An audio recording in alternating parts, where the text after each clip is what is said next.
Assalamualaikum warahmatullahi wabarakatuh. Baik, bagaimana kabar rekan-rekan mahasiswa dimanapun Anda berada? Baik, pada kali ini kita berjumpa kembali pada mata kuliah Sosiologi Keluarga. Tentu saja saya berharap panjenengan semua dalam keadaan kabar baik dan sehat. Baik, kali ini kita akan mengupas tentang hiruk pikuk kekerasan dalam rumah tangga atau lebih dikenal dengan istilah KDRT. Pada sosiologi keluarga ini kita akan mengupas tentang KDRT secara detail dan lengkap. Bahwa KDRT ini terutama ketika selama pandemi dan pasca pandemi ini hasil dari berita maupun data menunjukkan ada meningkat bahwa kasus kekerasan terhadap perempuan naik 75% sejak pandemi. Nah, ini juga satu problem yang cukup riskan ya, bahwa semenjak adanya pandemi ini penyebab utama adalah karena stres, kemudian terganggunya jejaring sosial, hilangnya pendapatan, akses ke layanan publik juga menurun, kemudian juga ada beberapa mayoritas KDRT terhadap perempuan ini adalah 90 kasus per bulan selama pandemi COVID. Ini menjadi perhatian kita bersama bahwa yang menjadi korban seringkali adalah istri atau perempuan maupun anak-anak. Walaupun tidak menutup kemungkinan seorang suami pun bisa jadi menjadi korban terhadap adanya KDRT yang terjadi pada keluarga. Ini menjadi publik perhatian kita bersama. Tentu ada hal yang memicu sampai terjadinya sebuah namanya KDRT, kekerasan dalam rumah tangga. Bahwa kekerasan itu bisa dalam bentuk kekerasan verbal maupun non verbal. Kekerasan verbal adalah kekerasan bentuk ucapan yang bersifat lesan, adalah kekerasan verbal. Misalkan mengolok-olok, kemudian menghina, kemudian menjatuhkan secara psikis, yang bersifat lisan, dan itu hal yang sifatnya ada kekerasan verbal yang membuat target, entah itu istri ataupun anak, akan mengalami gangguan secara psikis tentunya, karena diolok-olok, dihujat, dihina, dipermalukan, dianggap rendah dan semena-mena. Namun bersifat adalah verbal, yaitu berupa ucapan-ucapan secara lisan. Kemudian ada lagi adalah kekerasan yang bersifat non verbal, yaitu selain ucapan berarti adalah beberapa tindakan, yaitu berupa tindakan, baik misalkan menempeleng, kemudian memukul ya, mohon maaf ini sudah ke arah fisik ya, kemudian menendang, kemudian mendorong, bahkan sampai melempar, misalkan melempar piring ya, kemudian melempar benda-benda kepada objek atau misalkan kepada istri, kepada anak. Ditambah lagi kekerasan verbal plus kekerasan non verbal, sudah mengumpat, menghardik, mengolok-olok, ditambah lagi dengan memukul, menendang, melemparkan barang terhadap istri atau anak. Ini sudah malah sangat-sangat fatal sekali terjadi. Bahkan yang paling keras adalah kekerasan yang bersifat merugikan dan mengancam keselamatan terhadap orang lain, terutama ada istri ataupun pada anak. Misalkan sudah menodongkan pisau, mengancam menggunakan parang, kemudian memukul dengan benda-benda tumpul, ini sudah mengarah pada kriminal sudah, dan ini sudah KDRT yang membahayakan, bahkan sudah mengancam jiwa atau nyawa terhadap istri atau anak. Walaupun ada juga kasus justru sebaliknya, suami yang malah menjadi sasaran, objek, diancam, bahkan mungkin langsung ditusuk, dibunuh. Ini juga menjadi kekerasan yang bisa saja terjadi di dalam keluarga, dan tentu diawali oleh hal-hal yang bersifat misalkan karena stres. Kita ingat betul bahwa dengan pandemi ini sangat banyak sekali terjadi hal-hal yang di luar dugaan, misalkan banyak PHK besar-besaran. Seorang suami yang bekerja tiba-tiba diputus bekerja, tidak punya penghasilan, sementara dituntut dengan berbagai kebutuhan dan kewajiban yang begitu besar. Ini juga menjadi hal yang membuat stres ya. Kemudian juga persoalan-persoalan lain yang mampu menjadikan orang menjadi bersifat di luar kendali, ini juga hal sangat-sangat tidak kita harapkan, dan banyak hal sekali ya yang mengakibatkan demikian. Tentu biasanya diawali dengan cekcok, konflik antar suami dan istri, kemudian pertengkaran kecil, adu mulut, biasanya ada perdebatan, ya akhirnya berujung pada kekerasan. Ini yang menjadi problem-problem yang harus kita amati, kemudian identifikasi dan kita waspadai. Tentu haruslah dibangun melalui komunikasi yang efektif, komunikasi yang intens, komunikasi yang baik antara suami dan istri, antara ayah dengan anak, antara istri dengan anak. Itu perlu dibangun harmonis, hubungan batin yang baik, tidak ada perselisihan maupun konflik-konflik yang saling menyerang. Definisi KDRT ini menurut Komnas Perempuan adalah kekerasan merupakan semua atau segala tindakan yang mengakibatkan kesakitan yang meliputi 4 aspek, baik pada fisik, kemudian mental, sosial, ekonomi. Begitu juga dalam kekerasan rumah tangga atau KDRT. Kemudian menurut Undang-Undang PKDRT nomor 23 tahun 2004, kekerasan adalah merupakan kekerasan dalam rumah tangga dalam setiap perbuatan terhadap seseorang, terutama adalah perempuan, yang berakibat timbulnya kesengsaraan atau penderitaan secara fisik, kemudian seksual, kemudian psikologis, atau penelantaran rumah tangga, termasuk ancaman untuk melakukan perbuatan pemaksaan, perampasan kemerdekaan secara melawan hukum dalam rumah tangga. Ada beberapa jenis KDRT yang perlu kita ketahui bersama dengan semua ya. Ada kekerasan fisik, ada kekerasan psikis, ada kekerasan seksual, ada kekerasan ekonomi. Satu-satu kan kita simak bahwa kekerasan fisik adalah berupa penganiayaan. Itu adalah kategori kekerasan fisik yang berat ya. Penganiayaan berat seperti menendang, kemudian memukul, menyudut, menyikut bahkan ya, sampai pada melakukan percobaan pembunuhan atau pembunuhan dan segala perbuatan yang bersifat menganiaya, merusak, dan mengakibatkan keterancaman sebuah jiwa atau nyawa pada seseorang dalam konteks rumah tangga. Kalaupun kekerasan fisik ringan, misalkan menampar, menjambak, mendorong, dan perbuatan lain yang bersifat kekerasan namun masih ringan kategorinya. Kemudian yang berikutnya adalah kekerasan psikis ya. Bahwa kekerasan psikis ini yang berat ya, berupa tindakan pengendalian, manipulasi, eksploitasi, kesewenangan, perendahan, dan penghinaan dalam bentuk pelarangan, pemaksaan, dan isolasi sosial.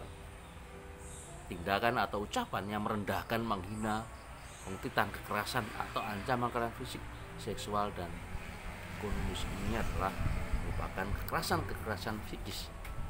Misalkan seorang suami mengancam pada istri tidak akan memberikan uang belanja. Ini sudah ancaman yang tidak benar ini.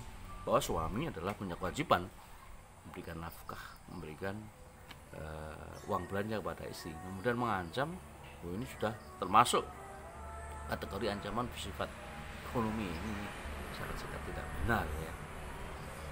Bahkan kekerasan psikis ringan berupa tindakan pengendalian, manipulasi, eksploitasi, kewenangan, perendahan, penghinaan dalam bentuk pelarangan, pemaksaan, isolasi sosial, kekerasan sosial, dan ekonomi juga demikian. Ada berat, ada yang ringan.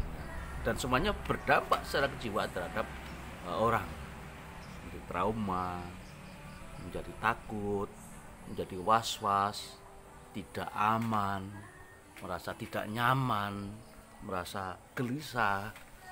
Ini dampak-dampak terhadap kekerasan psikologis. Ada juga kekerasan seksual ya, misalkan kekerasan seksual kontak fisik, misalkan meraba, menyentuh organ ya, mencium secara paksa, merangkul dan sebagainya tanpa persetujuan korban atau korban tidak menghendaki ya, tidak sukai dan menyakitkan. Ini adalah kekerasan secara seksual, dan ini saya menjadi hal yang sangat tidak diharapkan. Tentunya adalah kekerasan seksual yang tidak semestinya. Bahkan kita pernah ada kejadian misalkan, mohon maaf, pencabulan yang dilakukan oleh keluarga terhadap anak. Ini adalah salah satu contoh kekerasan seksual ya. Pelaku anggota keluarga, korbannya adalah anak sendiri, misalkan keponakan. Ini termasuk kekerasan bersifat seksual ya. Terlebih yang terakhir atau kelima adalah ini ya, terjadinya hubungan seksual di mana pelaku memanfaatkan posisi ketergantungan korban yang seharusnya dilindungi. Ayah melindungi anaknya, justru malah ayah melakukan kekerasan seksual. Ini sangat-sangat tidak tepat. Misalkan paman melakukan kekerasan seksual terhadap keponakannya. Ini hal-hal yang tidak tepat. Bagaimana korban yang seharusnya dilindungi, harusnya diayomi, justru menjadi korban kekerasan seksual. Atau yang keempat tadi juga hal sangat fatal adalah memaksakan hubungan seksual dengan orang lain dengan tujuan untuk prostitusi atau tujuan tertentu yang sangat jelas ini melanggar norma agama, norma sosial, norma hukum. Sangat tidak tepat. Ini harus dihindari, harus kita mewaspadai dan hati-hati terhadap tindakan-tindakan yang melanggar norma. Terlebih yang keenam adalah menimbulkan sakit, menimbulkan cedera dan berdampak trauma pada jangka panjang terhadap korban. Ini sangat-sangat dihindari dan sangat merugikan. Kemudian kekerasan seksual ringan ada berupa pelecehan seksual secara verbal, komentar verbal, guruan secara porno, siulan, kemudian ejekan, julukan secara nonverbal, ekspresi wajah, gerakan tubuh yang mengarah pada perhatian seksual yang tidak dikehendaki oleh korban dan bersifat pelecehan atau menghina korban. Ini juga sangat-sangat tidak bagus, melanggar norma agama, kesopanan, kesusilaan. Tentunya adalah yang harus dihindari, dan kita lindungilah para keluarga kita dari hal yang tidak dikehendaki dan sangat mengganggu kenyamanan dan kenyamanan bagi semua anggota keluarga. Ada lagi kekerasan ekonomi, itu misalkan tindakan eksploitasi, manipulasi, pengenalan lewat sarana ekonomi ya, masuk ke arah korban bekerja dengan cara eksploitatif untuk kepentingan prostitusi. Misalkan seorang pamannya, keponakannya diarahkan ke arah bekerja untuk prostitusi, dan apalagi ayahnya kepada anak untuk kepentingan eksploitasi prostitusi, sangat-sangat melanggar sebuah norma apapun ya. Kemudian korban dilarang bekerja, nggak boleh nyambut gaya tapi diterlantarkan, mengambil tanpa sepengetahuan, tanpa persetujuan, merampas dan memanipulasi harta benda korban melalui surat-surat rekayasa untuk mengambil alih harta dan sebagainya. Jadi kekerasan secara ekonomi. Yang ringan ini misalkan upaya-upaya yang sengaja menjadikan korban tergantung, tidak berdasar ekonomi atau tidak terpenuhi kebutuhan dasarnya. Ini sengaja merekayasa supaya korban tidak upaya bergantung dan tidak berdaya secara ekonomi. Ada beberapa penyebab KDRT di sini ya. Misalkan karena laki-laki dan perempuan tidak dalam posisi yang setara. Ada perbedaan sosial, status sosial misalkan. Kemudian yang kedua, masyarakat menganggap laki-laki dengan menanamkan anggapan bahwa laki-laki harus kuat, harus berani, serta tanpa ampun ya, yang berlebihan akhirnya menjadi arogan. Ini tidak benar, semena-mena tidak betul itu. Laki-laki, apalagi seorang suami, harus melindungi anak dan istrinya ya. Yang ketiga, KDRT dianggap bukan sebagai permasalahan sosial, tetapi persoalan pribadi terhadap relasi suami dan istri. Ini tidak benar lagi. Ketika seorang suami yang beranggapan bahwa KDRT merupakan urusan pribadi, urusan keluarga yang orang lain tidak boleh ikut campur, semua urusan ada secara otoritas terhadap tangan seorang suami, sehingga terjadi kekerasan, semena-mena, menganiaya, kemudian tindakan-tindakan yang memberikan dampak trauma psikis maupun kekerasan fisik terhadap istri maupun anak-anaknya, dan orang lain dianggap tidak boleh ikut campur karena ini adalah urusan pribadi. Itu tidak benar. Lagi-lagi kalau sudah menyangkut urusan-urusan kekerasan, maka dapat dikenai pasal kekerasan atau kejahatan. Bahwa di dalam keluarga itu seorang istri kemudian anak harus diberikan jaminan rasa aman, rasa tenang, ketercukupan terhadap segala kebutuhan, bukan mengalami sebuah trauma, ketakutan, dan hal-hal yang membuat tidak nyaman. Yang kelima, yang keempat, pemahaman keliru terhadap ajaran agama, sehingga timbul anggapan bahwa laki-laki boleh menguasai perempuan. Ini salah. Anggapan atau dalam memaknai ajaran agama tidak benar atau sempit, maka menganggap bahwa laki-laki itu boleh menguasai perempuan itu adalah suatu pemaknaan yang sesat, pemaknaan yang salah, yang berdampak terhadap kekerasan dan monopoli maupun eksploitasi terhadap istri. Ini tidak benar ya. Yang kelima, tidak adanya pengetahuan dari kedua belah pihak bagaimana cara mengimbangi dan mengatasi sifat-sifat yang tidak cocok di antara kedua. Juga satu problem ya.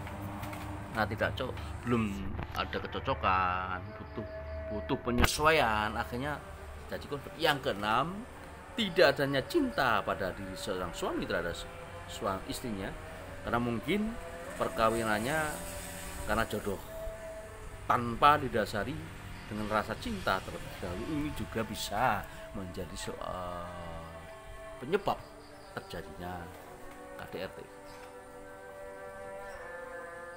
Kemudian akibat KDRT mulai dari cedera berat, kemudian tidak mampu menjalankan tugas sehari-hari, bahkan sampai pingsan, luka berat pada tubuh korban, atau luka yang sulit disembuhkan, atau dapat menimbulkan bahaya kematian, kehilangan salah satu panca indera, kemudian menjadi cacat, lumpuh, terganggu daya pikir selama 4 minggu atau lebih ya, gugur atau matinya kandungan seseorang perempuan, kematian korban, gangguan tidur ya, gangguan makan, atau ketergantungan obat. Ini juga menjadi akibat dari KDRT. Bahkan gangguan stres pasca trauma, gagal fungsi tubuh ya, kemudian depresi berat atau destruksi diri, kemudian gangguan jiwa. Ini juga menjadi dampak akibat dari KDRT di dalam rumah tangga ya. Bahkan sampai pada bunuh diri, ketakutan dan perasaan terteror, kemudian rasa tidak berdaya, hilang rasa percaya diri, hilangnya kemampuan untuk bertindak, gangguan tidur, gangguan makan, sakit kepala, fobia dan sebagainya. Lalu untuk mencegah KDRT bagaimana? Pertama adalah bagaimana kita mencoba untuk mengelola stres. Bahwa setiap orang, setiap keluarga tidak mungkin lepas dari namanya masalah. Suami atau istri pasti akan menghadapi berbagai persoalan terhadap masalah-masalah.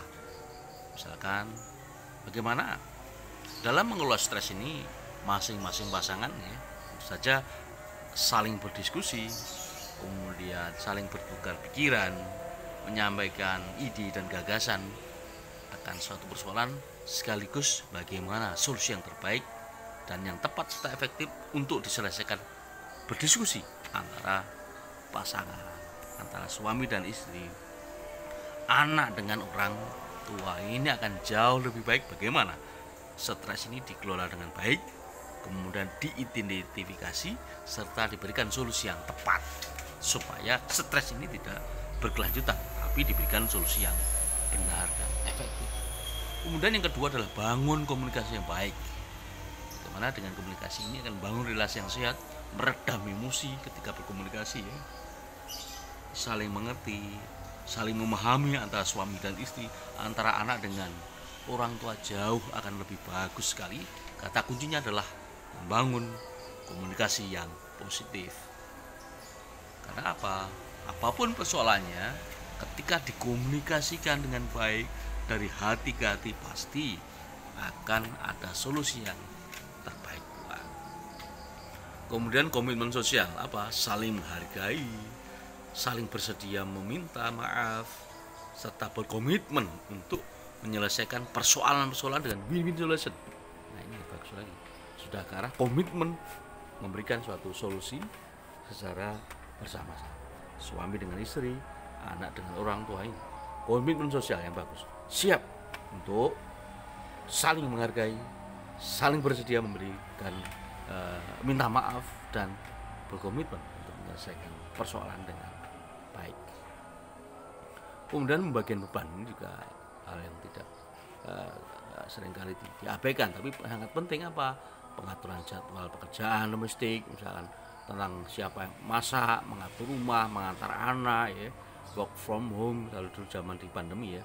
Kemudian bagaimana mendidik anak, mendampingi anak, pembagian tugas yang jelas sehingga tidak ada terkesan mengeksploitasi istri, kemudian apalagi ada eksploitasi suami. Ini saling menghargai, masing-masing diberikan tugas, masing-masing membagi tugas. Suami bekerja, suami mencari nafkah, kemudian istri mendidik anak, misalkan istri mengantar anak. Ini ada pembagian tugas yang jelas, yang mana saling memahami, saling mengerti, berbagi tugas untuk kepentingan keluarga. Tidak ada yang dimonopoli, tidak ada yang dieksploitasi, saling memahami karena dari hati ke hati. Yang berikutnya lagi adalah quality time. Nah, bagaimana membangun quality time antara suami istri, bapak dan anak, ibu dan anak ya, untuk kegiatan yang positif, misalkan olahraga, naik mobil bareng-bareng atau naik motor bareng-bareng, jalan-jalan bersama ke taman, kemudian ke rumah makan atau ke kantin, ke kedai ngopi bersama, makan-makan, guyon-guyon, beribadah bersama-sama baik di rumah maupun di luar. Kemudian mungkin nonton bioskop bagi yang memang ke bioskop, katanya hobi lah, atau bermain. Bagaimana anak didampingi, diajak ikut dalam aktivitas keluarga bersama-sama. Ini akan membangun sebuah quality time, saling menghargai, saling memahami, saling mengerti, dan berbagi perhatian dan kasih sayang akan ini mengurangi terhadap hal-hal yang bersifat kekerasan, karena sudah saling mencintai, suami dan istri mencintai anak, anak pun juga mencintai orang tuanya, saling memberikan perhatian, saling menolong, saling berkorban, saling memberikan sesuatu, mendorong, memotivasi, mendukung. Maka kekerasan-kekerasan yang itu tidak akan mungkin terlintas dalam hati ketika dibangun quality time, saling mencintai, memahami, mengerti, mendukung, menolong, dan sebagainya. Dibangun cinta kasih sayang di dalam keluarga. Karena kita tahu bahwa fungsi keluarga ada responsive gender ya, banyak sekali di sini, dari nomor 1 sampai nomor 5. Kemudian menurut peraturan pemerintah, kemudian United National ya, ada 7 ini merupakan fungsi keluarga ya. ada peraturan baru di sini tentang penghapusan KDRT macam-macam yang mengatur terhadap kekerasan dan sebagainya, supaya suami istri dan anak memiliki hubungan yang harmonis, saling menjaga, kemudian hak korban ya, ketika terjadi kekerasan ya, kewajiban pemerintah dalam menjaga kekerasan dan sebagainya. Di sini banyak sekali aturan-aturan ya, peran masyarakat, pendampingan dan sebagainya. Tentu kita sangat berharap bagaimana kita membangun keluarga yang harmonis, keluarga yang bahagia, saling menghargai, saling mencintai, saling mendukung, sehingga jauh dari namanya kekerasan fisik maupun psikis. Sehingga mari kita selalu membangun komunikasi yang berawal dari hati, yaitu saling mencintai antara suami dan istri, saling mencintai orang tua dan anak, kemudian saling berkorban, membantu, menolong, menyisihkan waktu, terutama orang tua ini terhadap anaknya, suami juga terhadap istrinya, bersama-sama merasakan dan membangun hangatnya cinta, harmonis bersama keluarga. Maka kekerasan akan hilang, tidak terlintas dalam batin kita, batin suami istri maupun anak. Karena apa? Dia merasakan di dalam rumah serasa di surga, penuh kebahagiaan, penuh kasih sayang, saling mencintai, saling menghargai, saling mendukung, saling menolong, dan berbagi tugas untuk kebahagiaan bersama-sama. Baik, terima kasih atas perhatiannya. Semoga kita senantiasa diberikan kesehatan, panjang umur, kelancaran dalam beraktivitas, kemudian memberikan sebuah manfaat bagi keluarga kita, masyarakat, bangsa, dan negara. Negara yang kuat, negara yang makmur, negara yang sejahtera akan bisa tercapai tatkala dibangun melalui keluarga yang bahagia, keluarga yang sejahtera, keluarga yang aman dan bahagia seluruh Indonesia. Maka akan menjadi negara yang kuat, bahagia, dan sejahtera. Terima kasih banyak atas segala perhatiannya. Jumpa lagi pada sesi berikutnya. Akhirul kalam, wassalamualaikum warahmatullahi wabarakatuh. Matur nuwun.